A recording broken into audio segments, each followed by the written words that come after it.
Today, I'm going to winterize our 2024 Storyteller Overland Retro OG mode. So when you winterize your van, Storyteller recommends to use RV antifreeze in the water lines. However, I don't really feel comfortable putting some kind of pink chemical into our water lines and letting that sit there for an extended period of time. So I did a bunch of research online, Facebook groups, watched a bunch of YouTube videos. I'll drop some of those links below. And we're going to use the air compressor to blow out all the water and then just use antifreeze in the drains. So step number one is going to be to empty out all of the water. So your first drain is going to be located in the rear of the van, and that is going to be for your freshwater tank. Open up the flap here, and then just inside right here is a black valve. You're going to turn that parallel, and then it'll drain your freshwater tank.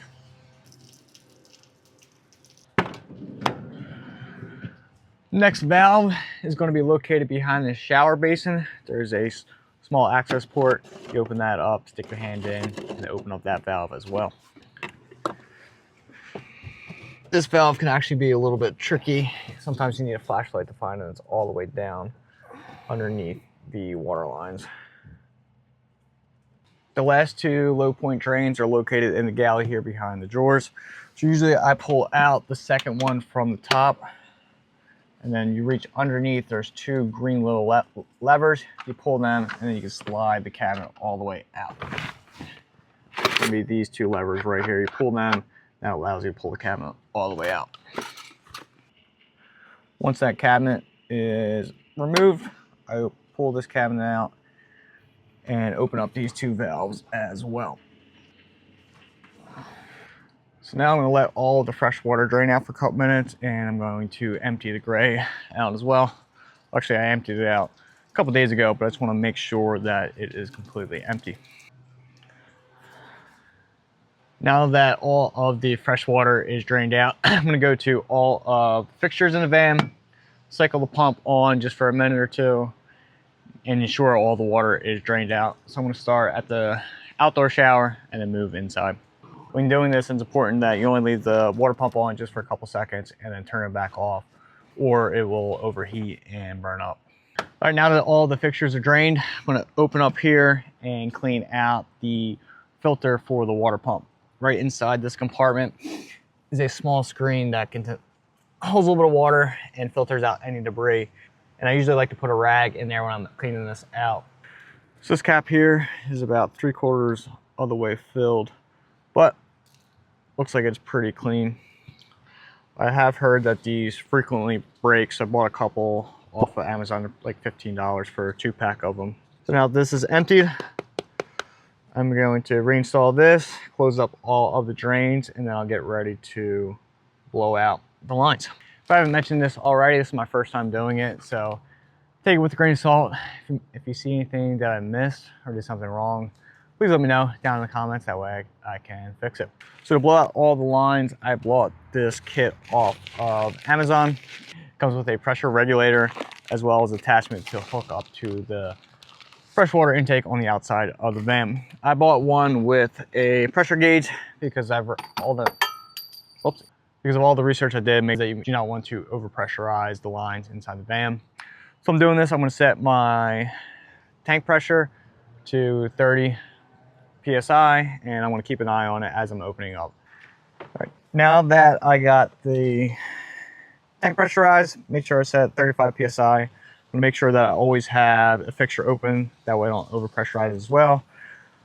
I'm going to switch back and forth between the hot and cold, and we'll start blowing it out. Let's see what happens.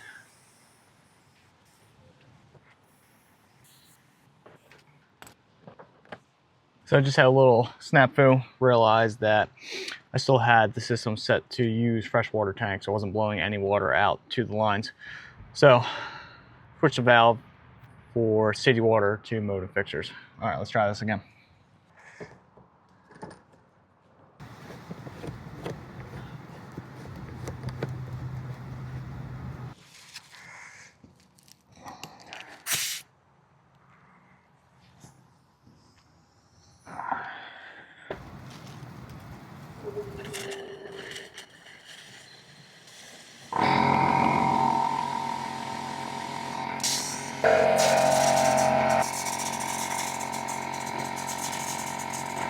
So next up is the shower fixture. I'm moving away from the closest source of the air all the way to the furthest fixture away.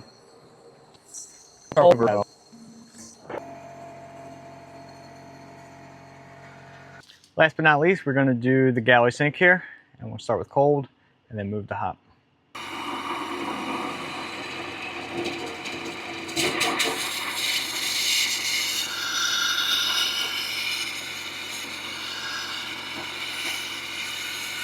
Now that all the fixtures are blown out, and this is my first time doing it, I'm going to go ahead and just repeat the whole entire process again, just to be extra sure that all the water is out of the system.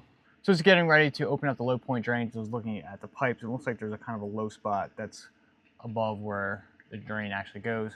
So I decided to open up those valves, turn the compressor on, and actually got a decent amount of water out. So down here, if you can see, this corner right here is actually a little bit lower than where this hose goes. So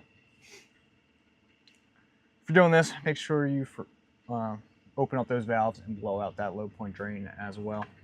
And since that happened on the galley here, I'm going to check out sink basin as well, do the same exact thing. For the low point drain behind the shower, did get a couple drips out when I opened the valve up and turned the compressor on. So not really sure if it's necessary or not, but I want to make sure that I get as much of the water out of the system that I can. I did notice that the strainer for the water pump is about halfway filled again, so I'm going to go ahead and empty that out before I continue on blowing the lines out.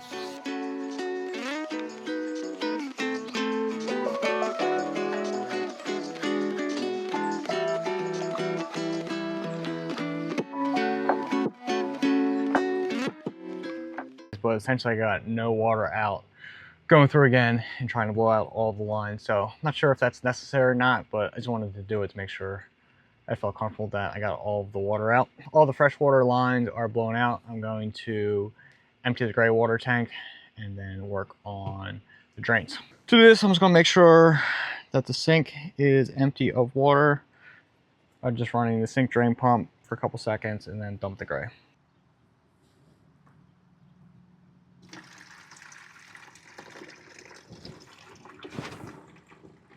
For the gray water system, in order to get that ready for freezing temps, I'm going to follow Storyteller's recommendation on drains. So I'll pour half a gallon of RV antifreeze into the sink, as well as the sink basin. And after that, I will run the mercenary pump just for a couple seconds and add an extra cup to the sink here to make sure that everything is good to go.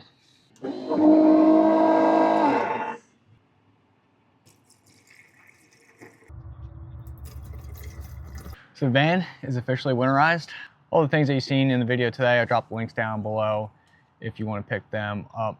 A couple things to know: when I went to go pick up the RV antifreeze, went to Walmart, which usually had good prices, and they were wanting to charge $38 for a gallon.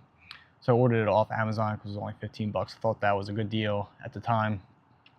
But doing a little bit more research for the video, I found out that Home Depot sells it for just under $4, as well as Tractor Supply.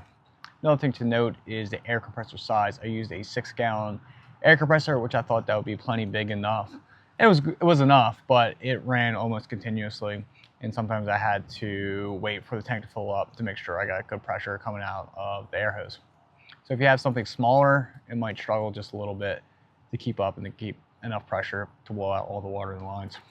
Lastly, just to be sure that I got all the water out of the freshwater tank and the lines, I'm going to leave all the low point valves open, drive around for a little bit, and leave them open for a couple of days just to let any excess water drain out. I'm not sure if this is needed or not, but just trying to do everything I can to make sure we don't have any issues. So that wraps up this week's video. If you enjoyed the video, don't forget to thumbs up and subscribe to see more content like this. See you guys next week.